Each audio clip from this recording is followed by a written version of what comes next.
ദൈവനാമത്തിന് മഹത്വമുണ്ടായിരിക്കട്ടെ. പ്രിയമുള്ളവരെ, കർത്താവിൽ ഞാൻ നിങ്ങളെ സ്നേഹത്തോടെ അഭിവാദ്യം ചെയ്യുന്നു. ഈ നല്ല സമയത്തിനായ ദൈവത്തിന് സ്തുതി.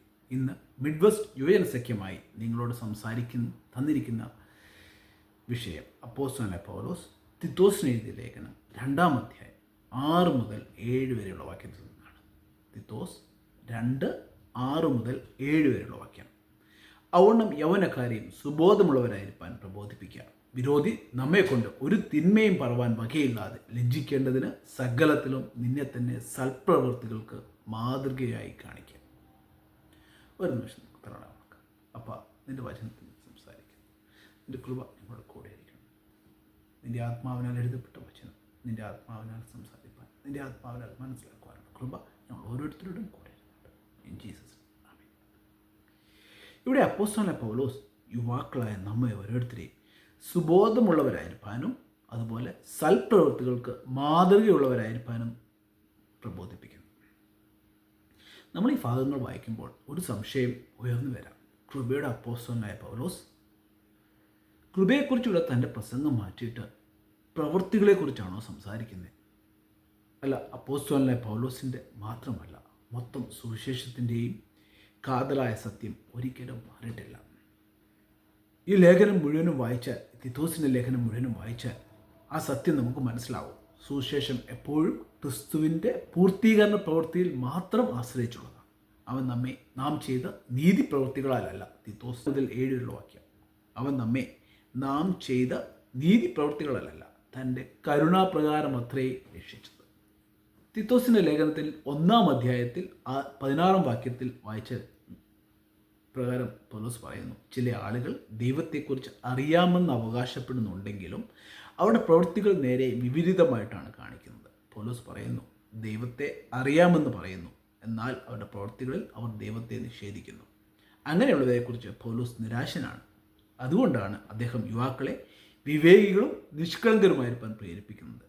ഒരു യഥാർത്ഥ ദൈവദാസനെ തിരിച്ചറിയാൻ കഴിയുന്നത് ക്രിസ്തു എല്ലാം പൂർത്തിയാക്കി നമ്മുടെ രക്ഷ സൗജന്യ ദാനമായി ലഭിച്ചു എന്ന് പ്രസംഗിക്കുമ്പോഴും ആ ഉള്ളിലെ ആത്മാവ്, ആ കൃപയുടെ ആത്മാവ് പ്രതിഫലനം അവരുടെ പ്രവൃത്തികളിൽ കാണിക്കും.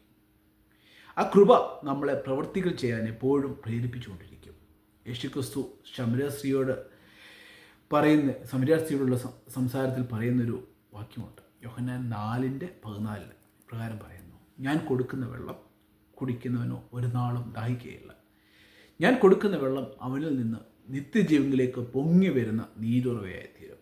അതെ, ക്രിസ്തു പകർന്നു തന്ന വെള്ളം നമ്മെ ഒരു ഉറവയാക്കി മാറ്റും. അതിന് വെറുതെ ഇരിക്കുവാൻ കഴിയില്ല. ആ വെള്ളം നമ്മുടെയും മറ്റുള്ളവരുടെയും ദാഹം ശമിപ്പിച്ചുകൊണ്ടിരിക്കും. അതുകൊണ്ട് ഒരു ശിഷ്യനെ തിരഞ്ഞെടുക്കുമ്പോൾ അവരുടെ പ്രവൃത്തികൾ ശ്രദ്ധിക്കുക എന്ന് പൗലോസ് ഊന്നി പറയുന്നു. എന്നാൽ കൃപയും പ്രവൃത്തികളെയും കുറിച്ചുള്ള ഈ ആശയക്കുഴപ്പത്തിന് പൗലോസ് തിത്തോസിന് എഴുതിയ ലേഖനം 3-ാം അധ്യായം 4 മുതൽ 7 വാക്യത്തിൽ അദ്ദേഹം ഉറച്ച സന്ദേശം അവിടെ കൊടുക്കുകയാണ്. നമ്മുടെ രക്ഷിതാവായ ദൈവത്തിൻ്റെ ദയയും മനുഷ്യസ്നേഹവും വെളിക്കപ്പെട്ടപ്പോൾ നാം ചെയ്ത നീതിയുള്ള പ്രവൃത്തികളല്ല, തൻ്റെ കരുണാപ്രകാരം രക്ഷിച്ചു. അതായത് നമ്മുടെ രക്ഷ നമ്മുടെ പ്രവൃത്തികളെയല്ല, ദൈവത്തിൻ്റെ കാരുണ്യത്തെ ആശ്രയിച്ചാണ് ഇരിക്കുന്നത്. യേശുക്രിസ്തുവിലൂടെ പരിശുദ്ധാത്മാവിനാൽ നമ്മെ പുതുക്കി വീണ്ടും ജനിപ്പിച്ചാണ് അവൻ നമ്മെ രക്ഷിച്ചത്. ഈ വാക്യങ്ങൾ കൃപയെക്കുറിച്ചുള്ള സുവിശേഷം ഉറപ്പിക്കുന്നു. അതെ, അവൻ്റെ ആത്മാവിനെ കൃപയിലൂടെ നമുക്ക് പകർന്നു തന്നിരിക്കുന്നു. ഈ രക്ഷയുടെ അടിസ്ഥാനം ദൈവത്തിൻ്റെ കാരുണ്യവും കൃപയുമാണ്, നമ്മുടെ പ്രവൃത്തികളല്ല. നമ്മൾ കൃപയാൽ രക്ഷിക്കപ്പെട്ടവരാണ്. എങ്കിൽ പിന്നെ എന്തിനാണ് നാം നല്ല പ്രവൃത്തികൾ ചെയ്യണമെന്ന് പറയുന്നത്? കാരണം കൃപയാൽ രക്ഷിക്കപ്പെട്ട ഒരു വ്യക്തിയുടെ ജീവിതത്തിൽ സ്വാഭാവികമായും അതിൻ്റെ ഫലം കാണും. ഒരിക്കലും ഒരു ആപ്പിൾ ഫലം നമുക്ക് സ്വയമായി സൃഷ്ടിക്കുവാൻ കഴിയില്ല. അത് അതിൻ്റെ DNA നിന്നും വരുന്നതാണ്. ഒരു വൃക്ഷം അതിൻ്റെ ഫലത്താൽ അറിയപ്പെടുന്നത് പോലെ ദൈവകൃപയാൽ രക്ഷിക്കപ്പെട്ട ഒരു വ്യക്തിയുടെ ജീവിതത്തിൽ പരിശുദ്ധാത്മാവിൻ്റെ ഫലമുണ്ടാവും. ദൈവത്തിൻ്റെ ആത്മാവ് നമ്മളിൽ നിന്നും ഫലമുള്ളവരായി തീരുവാൻ നമ്മെ പ്രേരിപ്പിച്ചുകൊണ്ടിരിക്കും. അത് 12 മാസവും ഫലമുള്ളതായിരിക്കും. പൗലോസ് പറയുന്നു, നാം രക്ഷിക്കപ്പെട്ടത് കൃപയാലാണെന്നും അതുകൊണ്ട് നാം നല്ല പ്രവൃത്തികൾ ചെയ്യാൻ വിളിക്കപ്പെട്ടവരാണെന്നുമാണ്. കൃപയുടെ സന്ദേശം സത്യമാണ്. നമ്മുടെ പ്രവൃത്തികളിലൂടെ ആ സന്ദേശം സത്യമാണെന്ന് നാം ലോകത്തിന് കാണിച്ചു കൊടുക്കണം. നമ്മുടെ നല്ല പ്രവൃത്തികൾ നമ്മുടെ രക്ഷയുടെ കാരണമല്ല, മറിച്ച് നമ്മുടെ രക്ഷയുടെ തെളിവുകളാണ്.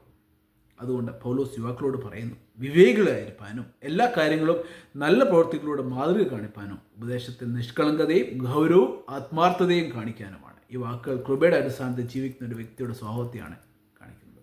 നമ്മൾ കൃപയാൽ രക്ഷിക്കപ്പെട്ടതായതുകൊണ്ട് നാം ദൈവത്തിൻ്റെ സ്നേഹത്തെയും നീതിയെയും നമ്മുടെ പ്രവൃത്തികളിലൂടെ പ്രതിഫലിപ്പാൻ വിളിക്കപ്പെട്ടിരിക്കുന്നു. അതാണ് യഥാർത്ഥ വിശ്വാസിയുടെ ജീവിതം. നമ്മുടെ പ്രസംഗം കൃപയെക്കുറിച്ചായിരിക്കും. അവനിലുള്ള നമ്മുടെ വിശ്വാസത്തിനെ പറ്റിയും അവൻ്റെ ആത്മാവിനെ പറ്റിയും ആയിരിക്കും. എന്നാൽ നമ്മുടെ പ്രവൃത്തികൾ ആ കൃപയെ ലോകത്തിന് കാണിച്ചു കൊടുക്കും.